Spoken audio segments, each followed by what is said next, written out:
En tiempos del exilio en Babilonia, cuando el pueblo de Israel vivía bajo dominio extranjero, surgió un hombre cuya fe lo distinguió entre reyes y naciones. Daniel desde joven fue llevado cautivo, pero su sabiduría, su integridad y su fidelidad a Dios lo elevaron hasta los tronos más poderosos de su tiempo. En medio de intrigas, decretos injustos y amenazas de muerte, su vida se convirtió en un testimonio de que el Altísimo gobierna sobre los reinos de los hombres. En el año tercero del reinado de Joacim, rey de Judá, Nabucodonosor, rey de Babilonia, sitió Jerusalén y la entregó en sus manos. Los tesoros de la casa de Dios fueron llevados al templo de los dioses babilonios, y con ellos jóvenes del linaje real y de los príncipes fueron deportados. Entre esos cautivos estaban 4 jóvenes, Daniel, Ananías, Misael y Azarías. Eran muchachos sin defecto, de buen parecer, sabios y entendidos. El rey ordenó que fueran instruidos en la lengua y la cultura de los caldeos durante 3 años y que comieran de la mesa real. Al final de ese tiempo estarían listos para servir en el palacio. Pero Daniel propuso en su corazón no contaminarse con la comida y el vino del rey. Con valentía pidió permiso al jefe de los eunucos para no contaminarse. Dios le dio gracia y buena voluntad delante de aquel hombre, aunque éste temía la ira del rey. Te ruego que pruebes a tus siervos 10 días, danos legumbres que comer y agua que beber. Luego compara nuestros rostros con los de los jóvenes que comen de la comida del rey, y harás con tus siervos según lo veas. El jefe aceptó. 10 días después, Daniel y sus amigos estaban más robustos y de mejor semblante que todos los demás jóvenes. Desde entonces se les dio legumbres y agua. Dios bendijo su fidelidad. A los 4 muchachos les dio conocimiento, inteligencia en toda letra y ciencia, y a Daniel le concedió entender visiones y sueños. Cuando los jóvenes fueron presentados a Nabucodonosor, no se halló entre todos los sabios de Babilonia ninguno como Daniel, Ananías, Misael y Azarías. En toda materia de sabiduría e inteligencia, el rey los halló 10 veces mejores que todos los magos y astrólogos de su reino. Así comenzó la vida de Daniel en Babilonia, lejos de su tierra, rodeado de ídolos y de lujos paganos, pero fiel a su Dios. En el 2.º año de su reinado, Nabucodonosor tuvo un sueño que lo turbó profundamente. Su espíritu estaba inquieto y no podía dormir. Traed a los magos, astrólogos y sabios del reino, para que le revelaran el sueño y su interpretación. El rey exigió con dureza: decidme el sueño y su interpretación. Si no lo hacéis, seréis despedazados y vuestras casas convertidas en muladares. Pero si lo declaráis, recibiréis honra y recompensa. Los sabios respondieron: cuente el rey su sueño a sus siervos, y nosotros mostraremos la interpretación. El asunto se me fue. Si no me mostráis el sueño, hay un solo decreto para vosotros: muerte. Los caldeos insistieron que ningún hombre podía cumplir tal petición. Solo los dioses podrían hacerlo, y ellos no moraban con los hombres. Entonces el rey, encolerizado, decretó la muerte de todos los sabios de Babilonia. La orden llegó también a Daniel y a sus compañeros. Entonces Daniel habló con prudencia al capitán Arioc, encargado de ejecutar a los sabios. Te ruego que me concedas tiempo, y yo le revelaré al rey la interpretación. Luego fue a su casa, y con Ananías, Misael y Azarías, buscó misericordia de Dios en oración. Esa noche el misterio fue revelado a Daniel en visión. Él bendijo al Dios del cielo diciendo: sea bendito el nombre de Dios por los siglos, porque suyos son el poder y la sabiduría. Él muda los tiempos y las edades, quita reyes y pone reyes, da la sabiduría a los sabios y la ciencia a los entendidos. Al día siguiente, Daniel fue llevado ante Nabucodonosor. Con humildad declaró: el misterio que el rey demanda, ni sabios, ni astrólogos, ni magos lo pueden revelar, pero hay un Dios en los cielos que revela los misterios. Él te ha mostrado lo que ha de acontecer en los postreros días. Daniel relató el sueño. Tú, oh rey, veías una gran estatua. Su cabeza era de oro fino, su pecho y brazos de plata, su vientre y muslos de bronce, sus piernas de hierro y sus pies en parte de hierro y en parte de barro cocido. Una piedra fue cortada, no con mano, e hirió a la estatua en los pies y los desmenuzó. Todo fue desmenuzado: hierro, barro, bronce, plata y oro, como tamo que lleva el viento. Pero la piedra se convirtió en un gran monte que llenó toda la tierra. Luego dio la interpretación: Tú, oh rey, eres cabeza de oro. Dios te ha dado reino, poder y gloria. Después de ti se levantará otro reino menor que el tuyo, luego un tercer reino de bronce, y después un cuarto reino fuerte como hierro que todo lo desmenuzará. Los pies y los dedos, mezcla de hierro y barro, serán un reino dividido. Pero en los días de estos reyes, el Dios del cielo levantará un reino que no será jamás destruido, ni será dejado a otro pueblo. Nabucodonosor cayó sobre su rostro y se postró ante Daniel. Reconoció al Dios de Daniel como Dios de dioses y Señor de reyes, y puso a Daniel en alto, dándole grandes honores y riquezas. Daniel pidió por sus compañeros, y ellos también fueron puestos en cargos importantes en la provincia de Babilonia. El sueño reveló que todos los reinos humanos pasarían, pero el reino de Dios permanecería para siempre. El rey Nabucodonosor, engrandecido por su reino y por el sueño interpretado, mandó levantar una estatua de oro de casi 30 metros de altura en el campo de Dura, en Babilonia. Reunió a sátrapas, gobernadores, jueces, capitanes y a todos los príncipes del reino para dedicarla. El heraldo proclamó con voz fuerte: A vosotros se os ordena, pueblos, naciones y lenguas, que al oír el sonido de bocinas, flautas, tamboriles, arpas y todo instrumento de música, os postréis y adoréis la estatua de oro que el rey ha levantado, y cualquiera que no se postre será echado inmediatamente en un horno de fuego ardiente. La multitud obedeció y se inclinó ante la estatua. Pero 3 jóvenes hebreos, Sadrac, Mesac y Abednego, rehusaron postrarse. Su fidelidad a Dios era más fuerte que la amenaza del fuego. Algunos caldeos los acusaron ante el rey. «Oh rey, estos varones no te respetan, no adoran a tus dioses ni a la estatua de oro que has levantado». Nabucodonosor, furioso, mandó traerlos. Les dijo con voz airada: «Es verdad que no adoráis mi estatua. Ahora, si estáis dispuestos, postraos cuando oigáis la música, pero si no, seréis lanzados en el horno ardiente. ¿Y qué Dios os librará de mis manos?». Ellos respondieron con calma y valentía: «No necesitamos responderte en este asunto. He aquí, nuestro Dios a quien servimos puede librarnos del horno de fuego y de tu mano, oh rey. Y si no, sepas, oh rey, que no serviremos a tus dioses, ni adoraremos la estatua que has levantado. ¿Cómo osáis desafiarme? Arrojadlos al horno ardiente». Mandó calentar el horno 7 veces más de lo normal, y ordenó a los hombres más fuertes de su ejército que los ataran y los echaran en el fuego. Los 3 jóvenes cayeron atados dentro del horno encendido, y la llama fue tan intensa que mató a los hombres que los arrojaron.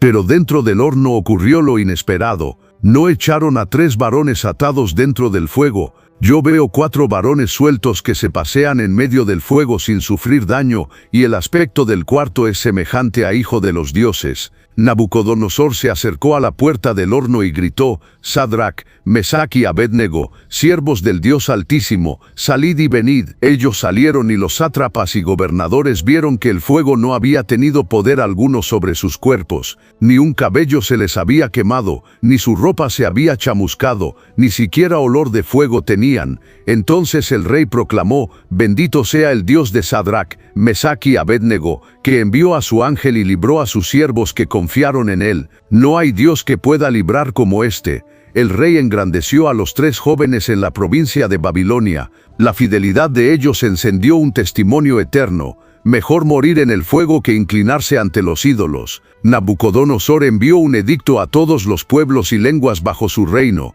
«Me es grato declarar las señales y maravillas que el Dios Altísimo ha hecho conmigo». La historia de Sadrac, Mesac y Abednego nos muestra que la fe verdadera no se mide cuando todo es fácil, sino cuando el precio de la fidelidad parece demasiado alto. Ellos pudieron inclinarse como todos y salvar sus vidas, pero entendieron que rendir un instante de adoración a un ídolo era perder la eternidad con el Dios verdadero. Su valentía revela una fe madura, esa que no depende de que Dios nos libre, sino que afirma con firmeza: «Aunque no lo haga, seguiré siendo fiel». Y es allí, en medio del fuego, donde Dios se manifestó, mostrando que las llamas que destruyen a otros no tienen poder sobre quienes confían en Él. La lección es eterna. El verdadero milagro no fue solo que salieran ilesos, sino que su fidelidad encendió un testimonio que transformó hasta el rey. Hoy el mundo sigue levantando estatuas modernas, éxito, poder, placer, apariencia. Pero la voz de esta historia nos invita a no doblar nuestras rodillas ante nada que ocupe el lugar de Dios, porque al final mejor estar con Él en el fuego que lejos de Él en cualquier comodidad pasajera.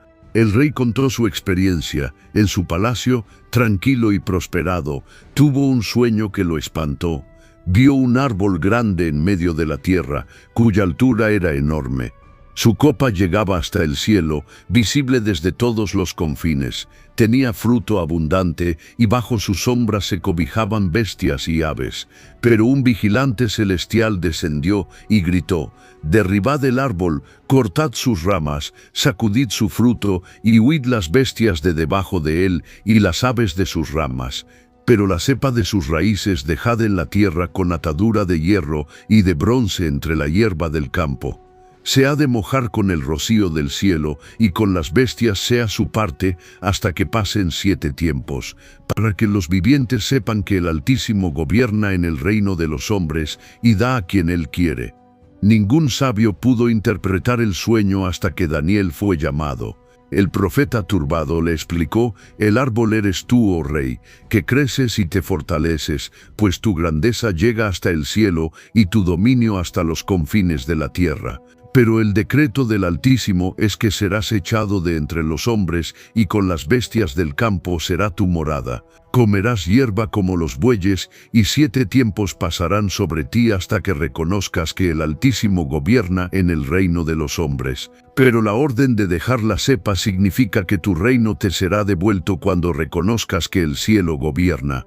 Daniel le aconsejó con sinceridad: «Redime tus pecados con justicia y tus iniquidades con misericordia para con los pobres. Quizás sea prolongada tu tranquilidad». Pero 12 meses después, mientras el rey paseaba por su palacio en Babilonia, exclamó con orgullo: «¿No es esta la gran Babilonia que yo edifiqué con la fuerza de mi poder y para gloria de mi majestad?» Aún estaba la palabra en su boca cuando una voz del cielo le dijo: «A ti se te dice, rey Nabucodonosor, el reino ha sido quitado de ti, y de entre los hombres te arrojarán, y con las bestias del campo será tu habitación. Como los bueyes comerás hierba, y 7 tiempos pasarán sobre ti, hasta que reconozcas que el Altísimo tiene dominio».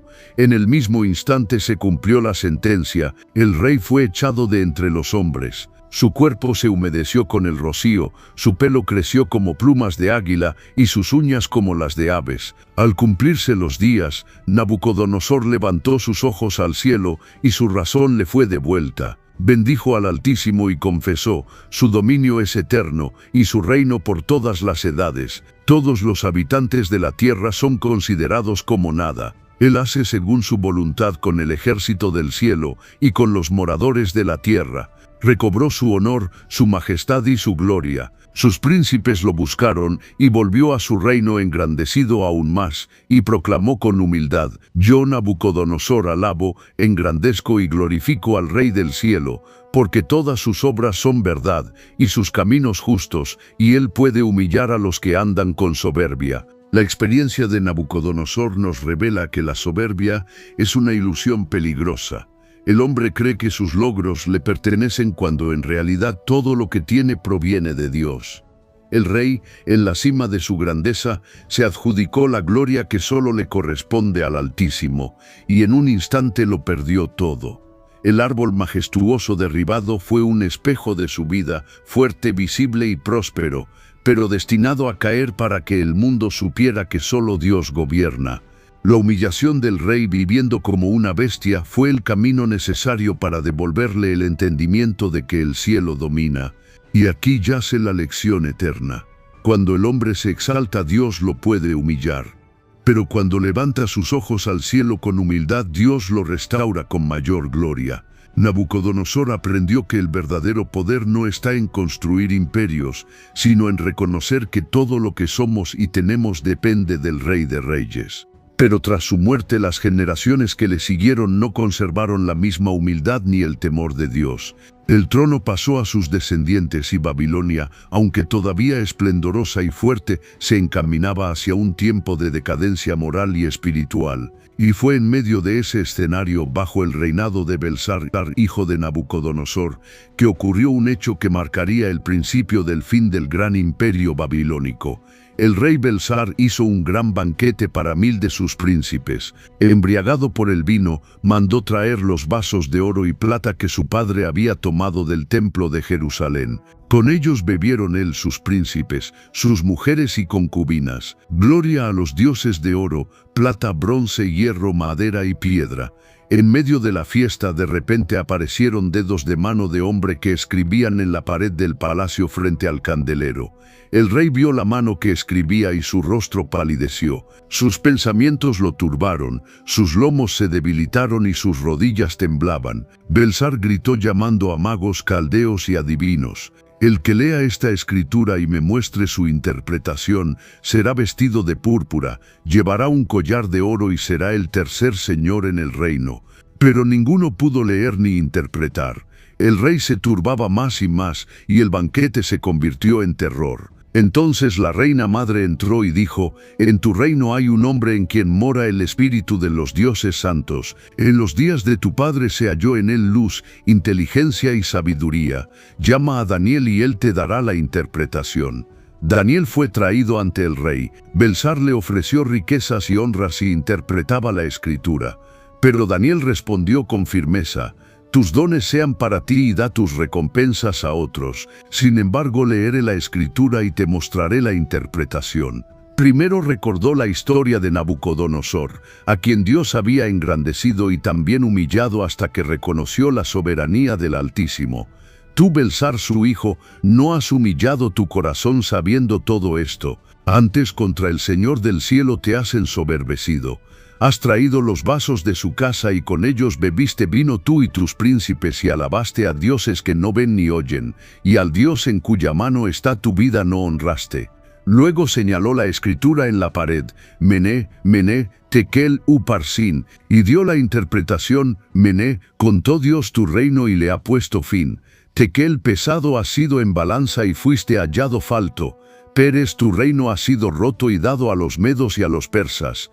Esa noche, mientras en el palacio Belsasar levantaba su copa en arrogancia, afuera en la oscuridad del desierto, Ciro el Grande desplegaba su estrategia. Babilonia confiaba en sus murallas altísimas y en el río Éufrates que cruzaba su corazón, creyéndose invencible, pero el Altísimo ya había decretado su fin. Ciro ordenó desviar las aguas del río y cuando el cauce descendió, sus tropas avanzaron en silencio por el lecho seco. Las puertas de bronce que daban al río fueron encontradas abiertas, como si una mano invisible las hubiera rendido. El ejército persa penetró en la ciudad dormida y sin levantar sospechas, se esparció por sus calles como una sombra letal. En el palacio el banquete de Belsasar se convirtió en caos. El estruendo de espadas reemplazó la música, los gritos ahogaron las risas y las antorchas enemigas iluminaron los muros que horas antes se creían eternos. El rey atónito vio cumplirse la sentencia escrita en la pared. Su reino había sido contado, pesado y entregado. Allí mismo, en medio de su soberbia, Belsasar cayó bajo la espada de los hombres de Ciro y esa misma noche el imperio babilónico, que parecía inconmovible, fue derribado en un instante. La ciudad de oro y orgullo se rindió al designio divino y el poder pasó a manos de los medos y persas. La soberbia del rey fue juzgada en un instante y Babilonia cayó mientras el dedo de Dios escribía el destino en la pared. Ciro, conquistador del imperio, confió el gobierno de la ciudad a Darío el Medo, quien organizó su reino estableciendo 120 sátrapas sobre toda la nación. Gobernadores de mis tierras, os he convocado para impartir justicia y prosperidad en cada rincón de este imperio. Y sobre ellos puso a 3 gobernadores, siendo Daniel uno de ellos. Muy pronto, Daniel se distinguió por su sabiduría y fidelidad, y el rey pensó en ponerlo sobre todo el reino.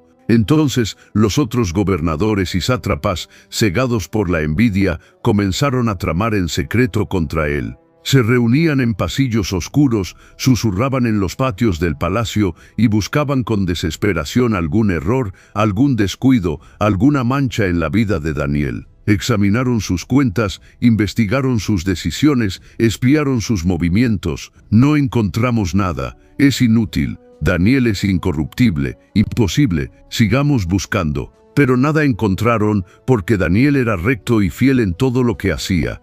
La frustración se convirtió en odio. Ellos entendieron que si querían derribarlo, debía ser en aquello que constituía la esencia de su vida, su fidelidad a su Dios. Y así, en corazones llenos de malicia, comenzó a gestarse la conspiración que lo llevaría al foso de los leones. Entonces conspiraron entre ellos y dijeron con voz baja: «No hallaremos contra este Daniel ocasión alguna, a menos que sea en relación con la ley de su Dios». Así tramaron su plan, y con palabras de adulación se presentaron ante el rey Darío.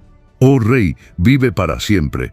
Todos los príncipes, gobernadores y sátrapas hemos acordado que establezcas un decreto que en el término de 30 días nadie haga petición a ningún dios ni a ningún hombre fuera de ti, oh rey, y el que desobedezca sea echado al foso de los leones». El rey, halagado por la idea de ser adorado como suprema autoridad, no percibió la trampa oculta en aquellas palabras. Así tomó el sello real y firmó el edicto que según la ley de medos y persas no podía ser revocado. Cuando Daniel supo que el decreto había sido firmado, no se escondió ni buscó excusas. Entró en su casa, abrió sus ventanas que daban hacia Jerusalén y como siempre se arrodilló 3 veces al día. Elevaba su voz en oración, daba gracias a su Dios y mantenía firme la fidelidad que lo había distinguido. En medio de un imperio que buscaba apagar su fe, Daniel escogió mantenerse de pie, aun si eso significaba caer en el foso de los leones. Entonces aquellos hombres, acechando en secreto, subieron a la casa de Daniel. Lo observaron a través de las ventanas abiertas y allí lo vieron arrodillado, orando y dando gracias a su Dios. «Lo hemos encontrado por fin, ahora pagarán». De inmediato se apresuraron al palacio y se presentaron ante el rey con fingida preocupación. «Oh rey, ¿no confirmaste un edicto por el cual cualquiera que pidiera a cualquier dios u hombre fuera de ti en el término de 30 días sería echado en el foso de los leones?»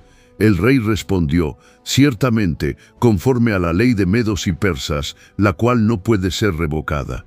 Con pesar venimos ante ti, pues hemos descubierto una grave ofensa. Daniel, tu siervo, ha desafiado tu edicto. 3 veces al día hace su oración a su Dios». Al oír esto, el rey Darío quedó profundamente angustiado. Entendió al instante la trampa tendida contra su gobernador más fiel.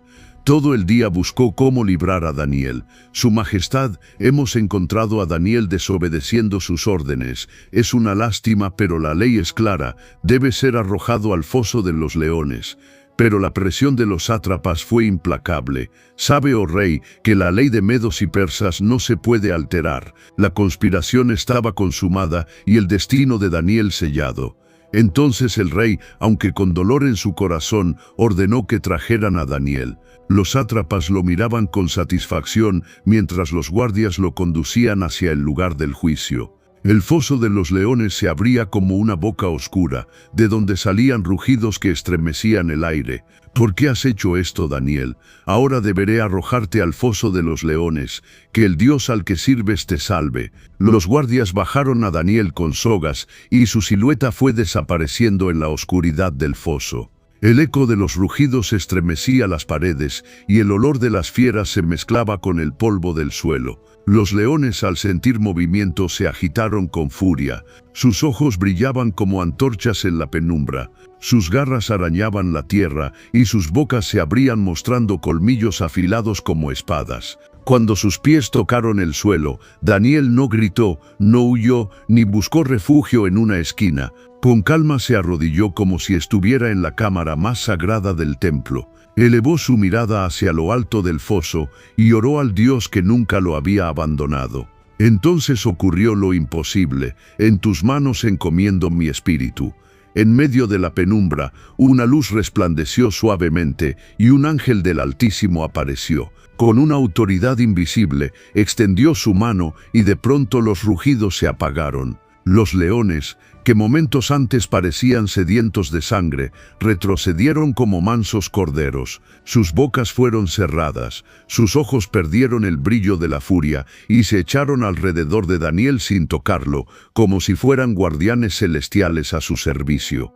Esa noche Darío no pudo dormir, no comió, no permitió que música alguna lo consolara. Su espíritu estaba angustiado esperando el amanecer, pero en el foso Daniel descansó en paz, rodeado por bestias que ya no tenían poder sobre él. Sus oraciones llenaban el aire y los leones en silencio permanecían inmóviles como si reconocieran la presencia de un poder mayor que el suyo. Cuando el sol iluminó el cielo, Daniel estaba en pie, intacto, con el rostro sereno, como testimonio vivo de que el Dios al que servía había enviado a su ángel para librarlo. Al amanecer, el rey se levantó apresuradamente y corrió hacia el foso. Con voz temblorosa clamó: «Daniel, siervo del Dios viviente, ¿ha podido tu Dios, a quien tú sirves sin cesar, librarte de los leones?». Entonces, desde lo profundo, se oyó una voz clara y firme: «Oh Rey, vive para siempre. Mi Dios envió su ángel, el cual cerró la boca de los leones, y no me han hecho daño, porque delante de él fui hallado inocente, y aún delante de ti, oh Rey, nada malo he hecho». Sacad a Daniel del foso. Su cuerpo no tenía herida alguna, porque había confiado en su Dios. Entonces, con justicia, el rey ordenó que aquellos hombres que habían conspirado contra Daniel fueran echados en el foso junto con sus familias, y antes de que llegaran al fondo, los leones los devoraron, mostrando así la diferencia entre la maldad del hombre y la protección divina. Darío proclamó un decreto a todos los pueblos y naciones bajo su dominio: «Temed y temblad ante el Dios de Daniel, porque Él es el Dios viviente, permanece por todos los siglos y su reino no será jamás destruido. Él salva y libra, hace señales y maravillas en el cielo y en la tierra. Él ha librado a Daniel del poder de los leones». Así la fidelidad del profeta brilló más fuerte que la amenaza de las fieras, y su testimonio quedó sellado como una prueba eterna de que ningún poder humano ni bestial puede derrotar a quien confía en el Dios Altísimo. Después de aquel día en que Dios cerró la boca de los leones, la vida de Daniel tomó un brillo distinto. Continuó sirviendo con sabiduría a Darío y más tarde a Ciro el Grande, siendo instrumento del Altísimo para anunciar visiones y profecías que marcaron la historia del mundo. Con el paso del tiempo llegó a la vejez como un hombre respetado y honrado, pero jamás dejó de elevar sus oraciones mirando hacia Jerusalén, guardando un corazón fiel al Dios de Israel. Su nombre quedó sellado como un símbolo eterno de integridad, de fe inquebrantable y de valentía frente a los imperios. Daniel nunca buscó grandeza para sí mismo, pero el Dios al que sirvió lo engrandeció ante reyes y lo hizo testigo de maravillas que trascendieron los siglos. Si este relato te ha impactado, te invito a dejar tu like como muestra de apoyo y a suscribirte para no perderte los próximos relatos que seguiremos compartiendo. Y no olvides compartir este mensaje con otros, porque la palabra de Dios no se calla, se extiende, se comparte y transforma vidas.